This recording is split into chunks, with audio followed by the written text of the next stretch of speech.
ప్రతి ఒక్కరూ ఏదో ఒక సమయంలో కృంగిపోతూ ఉంటారు. వారి యొక్క ఆలోచన తలంపులు పాతాళానికి తీసుకొని పోతూ ఉంటాయి. పరిశుద్ధ గ్రంథము కీర్తనలో 73వ అధ్యాయము 14వ వచనం చూచినప్పుడు, దినమంతయు నాకు బాధ కలుగుచున్నది. ప్రతి ఉదయమున నాకు శిక్ష వచ్చుచూ ఉన్నది. భక్తుడైతే ఎంతో కృంగిపోతూ ఉన్నాడు. దైవ సన్నిధిలోకి వెళ్లి ఎంతో ఆయాసపడ్డాడు.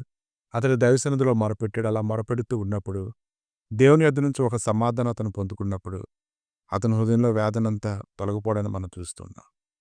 ప్రభు తన కుడి చేతిని పట్టుకొని ఉన్నాడని, ఆయనే నడిపిస్తూ ఉన్నాడని, చుట్టూ ఉండేటువంటి పరిస్థితులు ఎల్లకాలం తనతో ఉండవని అతను తెలుసుకున్నప్పుడు, అతని హృదయంలో గొప్ప బలాన్ని పొందుకోవడాన్ని మనం చూస్తూ ఉన్నాం. అతడు దేవుడితో చెప్తూ ఉన్నాడు, దేవా నన్ను క్షమించని బ్రతిమాలుకుంటూ ఉన్నాడు.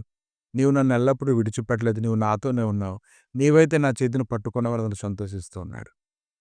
కనుక ఈరోజు నువ్వు సంతోషించు. నువ్విలా సంతోషించాలని ప్రభు ఎంతగానో కోరుకుంటూ ఉన్నాడు. దేవుడు నీ గొప్ప కృప దయచేయును గాక. ఆమేన్.